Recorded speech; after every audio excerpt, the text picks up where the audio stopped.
Hello everyone, कैसे हो आप सब। आई होप आप सब अच्छे होंगे। तो आज की वीडियो में हम डिस्कस करेंगे एएसआरबी नेट वेजिटेबल साइंस की जो बेसिक टू एडवांस चल रही है। आज उसका पार्ट 25 डिस्कस किया जाएगा।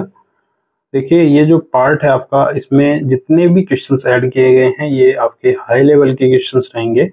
अभी तक आपके जो जितने भी क्वेश्चंस कराए जा रहे हैं आपके बेसिक टू मॉडरेट लेवल के क्वेश्चंस कराए जा रहे थे, बट ये जो पार्ट रखा गया है पार्ट 25, इसमें हाई लेवल के क्वेश्चंस रहेंगे और आपका जो लेटेस्ट पैटर्न पूछा जा रहा है, यानी कि जैसे स्टेटमेंट बेस्ड क्वेश्चन पूछे जा रहे हैं, आपके मैचिंग वाले क्वेश्चंस पूछे जा रहे हैं, ठीक है, असम्पशन रीजन वाले क्वेश्चंस पूछे जा रहे हैं। तो इस प्रकार के जो क्वेश्चंस हैं जो आपके लेटेस्ट एग्जाम्स में पूछे जा रहे हैं वो इस पार्ट में जो है आपके सभी प्रकार के ऐड किए गए हैं। तो आप वीडियो को अच्छे से देखिएगा और वीडियो को लाइक नहीं किया तो जल्दी से लाइक कर दीजिए, चैनल को भी सब्सक्राइब कर लीजिए। चलिए स्टार्ट करते हैं।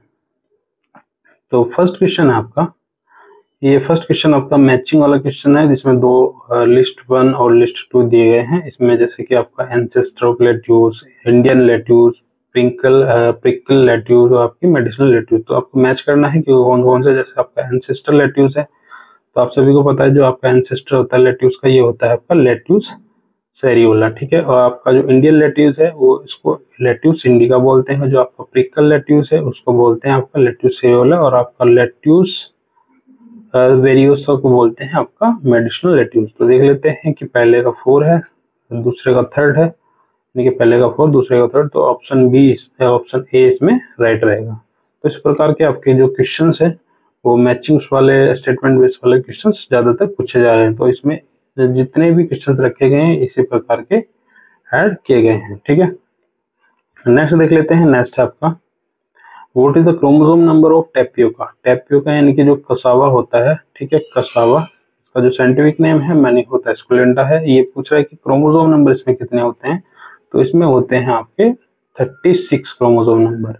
और ये भी पूछ लेता है 8x होते हैं, 4x होते हैं, 2x होते हैं। तो इसमें 2x क्रोमोसोम नंबर ही सॉरी, इसमें जो 1 बराबर 2x क्रोमोसोम नंबर होते हैं, ठीक है। यानी कि एक डिप्लॉइड क्रोमोसोम वैरायटी है जो आपकी मैनिहोथा एस्कुलेंटा है। नेक्स्ट है आपका, which of the following characteristics is associated with the Sreevardhini sweet potato variety. जो आपकी स्वीट पोटैटो की श्रीवर्धनी वैरायटी है, इसकी कैरेक्टर्स पूछ रहा है, विशेषता क्या होती है इसमें। आपकी यील्डिंग हाई होती है या सीड वैगर होता है, किस प्रकार की। तो इसमें राइट आंसर रहेगा ऑप्शन बी, यानी कि हाई यील्डिंग वैरायटी है और जो हाइब्रिड सीड प्रोजेनी है और सेमी स्प्रेडिंग है और अर्ली मैच्योर वैरायटी है। तो ये थे इसके आपके कैरेक्टर्स। अब नेक्स्ट देख लेते हैं। नेक्स्ट आपका क्वेश्चन नंबर 4 एक स्टेटमेंट बेस्ड क्वेश्चन है। ये कह रहा है कि जो पोटैटोज और ट्रू पोटैटोज, ठीक है, यानी कि ट्रू पोटैटो और true potatoes produce from this method are free from late blight and other disease. जो आपका पोटैटो होता है और आपका ट्रू पोटैटो सीड होता है, ये फ्री फ्रॉम होते हैं आपके लेट ब्लाइट और अदर डिजीज से। और रीजन कह रहा है कि जो TPS is due to the heterozygous nature of the parent. ये क्या होता है, हेटेरोजाइगस नेचर का होता है जो आपका टीपीएस होता है। तो इसमें देख लेते हैं कि जो आपका राइट आंसर रहेगा ऑप्शन ए रहेगा, यानी कि जो आपका बोथ ए और आर करेक्ट, और आर जो है इसका करेक्ट एक्सप्लेनेशन है तो ए का, ठीक है, यानी कि R is the correct explanation of A. यानी कि अजम्पशन और रीजन दोनों ही सही है, और जो रीजन है वो अजम्पशन का सही जो है एक्सप्लेनेशन करता है। तो इस प्रकार के क्वेश्चंस पे आपसे ज्यादातर पूछे जा रहे हैं। नेक्स्ट है, which type of additive series is most suitable for elephant foot yam when collar rot is a problem. तो कौन सी प्रकार की जो एडिटिव सीरीज है वो एलिफेंट फुट याम कल्टीवेशन के लिए जो मोस्ट सुटेबल रहती है, जिससे कि इसमें जो कोलर रोट प्रॉब्लम है वो ना आए। तो इसके लिए आप एलिफेंट फूट याम के साथ क्या करते हो, एलिफेंट फूट याम के साथ आप टर्मेरिक, ठीक है, यानी कि टर्मेरिक जो आपकी हल्दी होती है उसको उगाओगे तो आप इसमें जो कोलर रूट की जो प्रॉब्लम्स आती है वो काफी कम हो जाएगी, ठीक है। नेक्स्ट है, which pathogen is responsible for causing collar rot in elephant foot yam. तो कौन सा जो पैथोजन है वो रिस्पॉन्सिबल होता है कोलर रूट के लिए। तो इसका राइट आंसर रहेगा ऑप्शन ए, यानी कि स्केलेरोटियम स्केलेरोटियम स्पीसीज जो होती है, इसके जो पोलर रूट होता है आपका एलिफेंट में इसके लिए रिस्पॉन्सिबल रहती है। नेक्स्ट आपका स्टेटमेंट बेस्ड क्वेश्चन है फिर से, अमोर्फोफेलस कैम्पेन्युलेटस फ्रोक्स, ठीक है, जो आपका अमोर्फोफेलस कैम्पेन्युलेटस फ्रोक्स है, Blume belonging to the family of Araceae, ये आपका एरेसी फैमिली से बिलोंग करता है, ये स्टेटमेंट फर्स्ट कह रहा है। स्टेटमेंट सेकंड है, it is a perennial herb, ये क्या है, बहुवर्षीय हर्ब की तरह काम करता है, और कॉमनली नोन एज एलिफेंट फुटियम, ये आपका अमोर्फोफेलस कैम्पेन्युलेटस एलिफेंट फुटियम का ही साइंटिफिक नेम है, और ये क्या है, ये पेरिनियल हर्ब है, और कॉमनली इसको आपका एलिफेंट फुटियम भी कहते हैं। तो इसमें देख लेते हैं, इसका राइट आंसर रहेगा ऑप्शन ए, इनके दोनों ही स्टेटमेंट जो है करेक्ट है आपकी। नेक्स्ट है, यहाँ पे भी दो स्टेटमेंट दी गई है, lettuce first introduce in India 16th century, और सेकंड कह रहा है कि in lettuce normal anthesis time is 9 to 10 PM, ठीक है। ये कह रहा है कि जो लेट्यूस है वो 16वीं शताब्दी में इंट्रोड्यूस किया गया था, और उसमें एंथेसिस होता है 9 से 10 PM, तो यहाँ पे PM नहीं आएगा, यहाँ पे आएगा AM आना चाहिए, ठीक है। इसमें 9 से 10 AM के बीच में एंथेसिस होता है, ना कि 9 से 10 PM की। तो इसमें देख लेते हैं, इनके फर्स्ट तो आपका सही है और दूसरा गलत है। तो यहाँ पे आंसर रहेगा आपका statement first is correct but statement second is incorrect, यानी कि ऑप्शन सी इसमें राइट रहेगा आपका, ठीक है। अब नेक्स्ट देख लेते हैं, नेक्स्ट है आपका फिर से आपका मैचिंग वाला क्वेश्चन आ गया। मैच यहाँ पे मैच करना है कि जो इनके साइंटिफिक नेम दिए गए एक तरफ, और एक तरफ आपकी वेजिटेबल्स के नाम दिए गए, जैसे पालक है, ठीक है, पालक को क्या बोलते हैं आपका, बीटा वल्गैरिस, और आपकी स्पीसीज होती है बेंगालेंसी, यानी कि फर्स्ट का आपका हो जाएगा सेकंड, और आपका जो बीट रूट है, ठीक है, बीट लीफ है, तो इसका हो जाएगा आपका बीटा वल्गैरिस सिक्सिला, ठीक है, यानी कि फर्स्ट हो जाएगा ए, और जो आपका शुगर बीट है इसका हो जाएगा बीटा वल्गैरिस अल्टीसीमा, और बाकी बचा आपका बीट रूट, इसको बीटा वल्गैरिस, और स्पीसीज में उसमें वल्गैरिस होती है, तो इसका राइट आंसर रहेगा ऑप्शन बी। अब नेक्स्ट देख लेते हैं, नेक्स्ट है what is the scientific name of the Apple of Peru, तो जो आपका एप्पल ऑफ पेरू होता है उसका साइंटिफिक नेम क्या है, तो उसका राइट आंसर रहेगा आपका पोमा पेरुवियाना।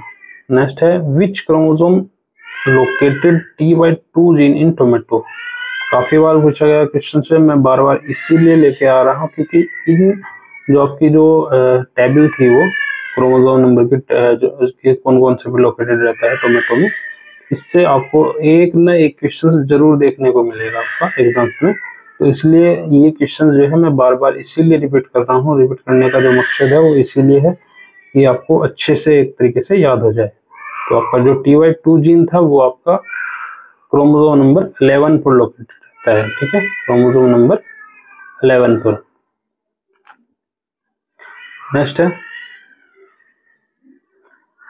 नेक्स्ट फिर आपका स्टेटमेंट बेस्ड क्वेश्चन है। स्टेटमेंट फर्स्ट कह रहा है कि isolation distance minimum required for tomato varieties, जो टोमेटो वैरायटी होती है उसमें जो आपका फाउंडेशन सीड और सर्टिफाइड सीड, इन दोनों के लिए आपका 50 और 25 मीटर रहना चाहिए। और स्टेटमेंट सेकंड कह रहा है कि isolation distance minimum required for tomato hybrid is, hybrid में फाउंडेशन और सर्टिफाइड के लिए रहना चाहिए 200 मीटर, 200 और 100 मीटर, ठीक है। तो देख लेते हैं कि जो राइट आंसर रहेगा ऑप्शन है, यानी कि दोनों ही स्टेटमेंट जो है करेक्ट है। अगर आप नॉर्मल टोमेटो की बात करें तो इसमें फाउंडेशन सीड के लिए 50 और सर्टिफाइड के लिए 25, और अगर हाइब्रिड की वैरायटी की बात करें तो हाइब्रिड में आपकी 200 फाउंडेशन के लिए और आपका 100 इसमें सर्टिफाइड के लिए, ठीक है। तो स्टेटमेंट इसका सॉरी इसमें आपका जो ऑप्शन है वो फर्स्ट इसमें राइट था। नेक्स्ट है विच of the following option represent the approximate number of seed in A 1 gram brinjal, तो 1 ग्राम ब्रिंजल के जो सीड्स होते हैं उसमें कितने सीड्स एक्चुअली पाए जाते हैं। तो उसका राइट आंसर रहेगा ऑप्शन बी, यानी कि 1 ग्राम सीड्स में जो है आप टोटल अगर हम वेट करें तो 1 ग्राम सीड में आपके टोटल 300 सीड्स में लगभग मिल जाएंगे। नेक्स्ट है which species of brinjal exhibit resistant to shoot and fruit borer. तो सूट एंड फ्रूट ओरर के लिए कौन सी ब्रिंजल स्पीसीज जो है रिस्पॉन्सिबल होती है? तो उसका राइट आंसर रहेगा ऑप्शन बी, यानी कि सोलेनम वेरियम। ठीक है, सोलेनम वेरियम। नेक्स्ट है फिर से आपका स्टेटमेंट बेस्ड क्वेश्चन है। नेक्स्ट है आपका स्टेटमेंट फर्स्ट कह रहा है कि ज्वालामुखी is a variety of capsicum that is suitable for high density planting, यानी कि हाई डेंसिटी प्लांटिंग के लिए आपकी ज्वालामुखी है जो कैप्सिकम की वैरायटी है सुटेबल रहती है। स्टेटमेंट सेकंड कह रहा है कि ज्वालामुखी variety developed by KAU वेल्लायानी, KAU यानी कि जो आपकी एक आपकी केरला एग्रीकल्चर यूनिवर्सिटी है, तो इसके द्वारा जो है आपकी using the same present of ज्वाला सकी, ठीक है, इसके द्वारा डेवलप की गई है। तो यहाँ पे राइट आंसर रहेगा आपका ऑप्शन डी, यानी कि स्टेटमेंट फर्स्ट इनकरेक्ट है बट सेकंड जो स्टेटमेंट है ये करेक्ट है। जो ज्वालामुखी वैरायटी है वो कैप्सिकम की सुटेबल है फॉर हाई डेंसिटी, ये आपका गलत हो जाएगा, और जो आपका सेकंड है इसमें ये आपका राइट हो जाएगा। तो नेक्स्ट देख लेते हैं। नेक्स्ट है आपका question number 16, which ripening stage of tomato has maximum acidity, यानी कि जब आपका टोमेटो किस स्टेज पर होता है जिसमें जो एसिडिटी परसेंटेज होता है वो ज्यादातर देखा जाता है। तो उसका राइट आंसर रहेगा आपका ऑप्शन सी, यानी कि जब पिंक कलर का जो हो जाता है इसमें जो एसिडिटी परसेंटेज जो है मैक्सिमम देखा जाता है। नेक्स्ट है good solar radiation distribution found in which orientation of green house. तो किस प्रकार के जो ग्रीन हाउस है किस जो है आपकी डायरेक्शन है जिसमें आपके जो सोलर रेडिएशन है वो प्रॉपर डिस्ट्रीब्यूट हो जाए, तो इसमें जो डायरेक्शन रखी जाती है वो नॉर्थ से साउथ की ओर रखी जाती है। नेक्स्ट है फिर से मैचिंग वाला क्वेश्चन है। आपका टोमेटो ये यहाँ पे आपकी वेजिटेबल फेस्टिवल है और ये आपकी कंट्री, यानी कि कौन सा वेजिटेबल फेस्टिवल जो है किस कंट्री में मनाया जाता है। तो जो आपका टोमेटो है, ठीक है, जो आपका टोमेटो है वो आपका मनाया जाता है स्पेन में, और जो आपकी चिली है ये मनाई जाती है आपकी मणिपुर में, और आपकी जो पोटैटो है वो मनाया जाता है आपका स्वीडन में, और जो आपका वाटरमेलन है ये आपको मनाया जाता है ऑस्ट्रेलिया में। ठीक है, तो ये आपके वेजिटेबल्स हैं, ये किस किस कंट्री में इनके फेस्टिवल मनाया जाता है। जैसे टोमेटो का स्पेन में मनाया जाता है, चिली का मणिपुर में मनाया जाता है, पोटैटो का स्वीडन में, और वाटरमेलन का ऑस्ट्रेलिया में फेस्टिवल मनाया जाता है। तो इसका राइट आंसर ऑप्शन ए रहेगा। नेक्स्ट है आपका tomato variety rich in lycopene. तो कौन सी वैरायटी जो है टोमेटो की वो लाइकोपिन रिच होती है? तो उसका राइट आंसर रहेगा ऑप्शन ए, यानी कि पूसा रोहिणी।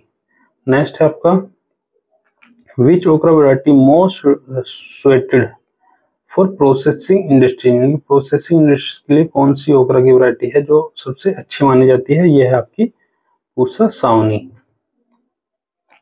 ठीक है, तो ये थे आज की सीरीज के टोटल क्वेश्चंस। तो आई होप आपको अच्छे से समझ आए होंगे, और जितने भी हमारे द्वारा जो क्वेश्चंस कराए जा रहे हैं इस सीरीज में, खासकर इस सीरीज में जितने भी क्वेश्चंस कराए गए हैं वो जैसे स्टेटमेंट बेस्ड क्वेश्चन है, आपके मैचिंग वाले क्वेश्चंस है, वो काफी हेल्पफुल रहने वाले हैं आपको एक तरीके से जो आपका पैटर्न आएगा एग्जाम्स में इस बार। बाकी अगर हम 2021 और 23 की बात करें तो उसमें तो जो आपका पैटर्न था इस प्रकार जो है इतने क्वेश्चंस नहीं पूछे गए थे मैचिंग और आपके सब्सन रीजन वाले स्टेटमेंट बेस्ड वाले, पर इस प्रकार इस बार जो है आपके जो 2025 का एग्जाम होने वाला है नेट का, इसमें काफी संभावना है आपको स्टेटमेंट बेस्ड क्वेश्चन, आप मैचिंग वाले क्वेश्चंस और आपके जो सब्सन रीजन वाले क्वेश्चंस हैं इन क्वेश्चंस को जो है आपको पूछने का काफी संभावना है इस प्रकार जो है, इसीलिए आपके जो क्वेश्चंस है इस तरीके से जो है फॉर्म में कराए जा रहे हैं। तो आई होप आपको हमारी जो वीडियोस है, हमारी जो बेसिक टू एडवांस सीरीज है अच्छे से समझ आ रही होगी और काफ़ी हेल्पफुल होगी आपके नेट के एग्जाम्स के लिए। अगर हेल्पफुल है तो ज़्यादा से ज़्यादा सपोर्ट करें चैनल को और सब्सक्राइब करें, वीडियो को लाइक करें। तो मिलते हैं नेक्स्ट वीडियो में, तब तक के लिए थैंक यू, धन्यवाद, बाय बाय।